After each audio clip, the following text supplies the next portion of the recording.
Hey guys, it's Comic Uno, and today I'm doing a review for Supergirl issue 0. And before I start this review, I just want to tell you guys I'm starting to get a little sick. I have a cold or allergies or whatever. So I've been coughing and my throat's been killing me, and So my voice might not be, as good as it usually is. So bear with me. And usually I do my reviews for a couple of hours. Usually while I do my reviews, I upload the videos. So when that first video comes up and that last video comes up, that's usually the time that it takes me to do all these videos. So my voice might start, sounding sicker. So just bear with me, guys, with being a little sick. But I'm going to try to get these reviews to you. So let's start with the first review with Supergirl issue 0. Let's talk about the cover first. The cover is actually really good. It brings the Supergirl art that we usually have for the series, which personally I really like. It's one of my favorite artwork for the DC reboot. And I actually really like the art for her character and just, like, again, for the series. But they do use different art for the interior art. So I was like, I wish they brought the old art because that's one of the reasons I like the series is because of the art. So, I like the cover a lot, though, and I was pretty excited for this issue. I mean, Supergirl's not, like, on the top of my list for New 52 titles, it's usually more on the bottom of my stack to read, but still I was excited to see what they would bring to this issue. But let's see what happened in this issue. This is actually less of a Supergirl issue than it is a Zor-el issue. Really explaining what's going on with the last hours of Krypton and him trying to save his daughter, even though kind of everyone's against him because he's doing the wrong things. But again, he's just trying to save his daughter when, he doesn't know the future of Krypton, but he's pretty sure it's gonna, be destroyed, and he doesn't know if he could even save himself, but he wants to save his daughter. And that's pretty much what's going on in this issue, and I have to say, I really like this issue.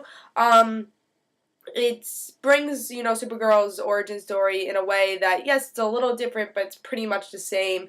And I didn't mind Supergirl not being the main character of this issue.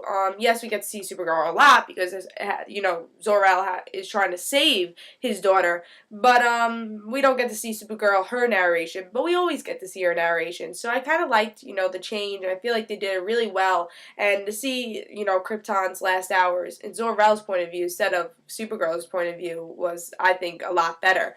The only thing I disliked from this comic was the art. It's a little it's definitely not as good as it usually is. And again, one thing I do love about this series is the art. So it was kind of it's very sketchy, I would say. And that's one disappointment I did have with this issue.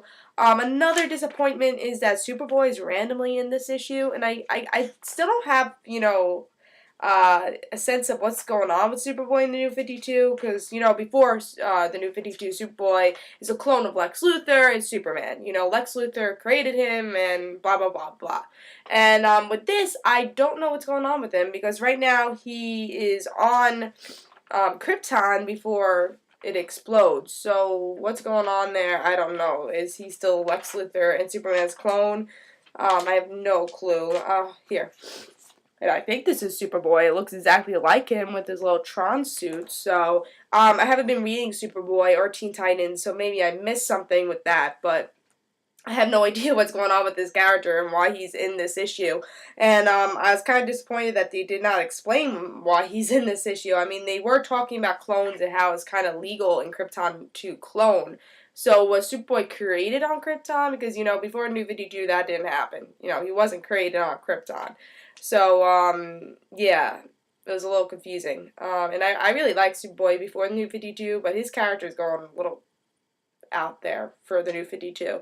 I don't know why he was in this issue. But other than that, I really think this is a really good issue for explaining what's going on with Krypton, last hour, seeing Zor-el's point of view. And I think in Superman issue 0, it's supposed to put in, like, Jor-el's point of view. So, that could be interesting. I know Superman, like, kind of sucks. That's what I've been hearing.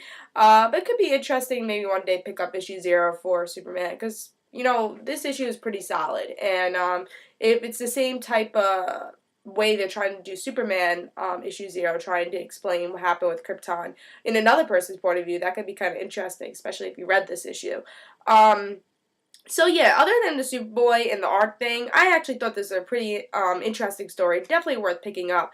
And one of the better issues for Supergirl. I give this 4 stars, and again, it was a solid issue, especially if you're reading Superman. It seems like this is a really good issue to pick up, and is to coincide with that.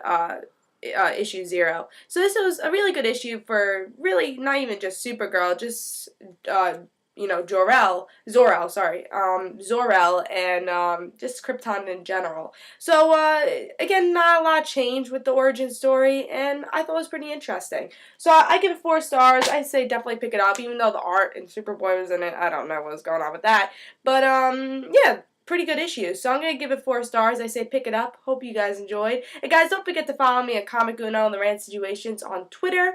And hope you guys enjoyed. Bye, guys.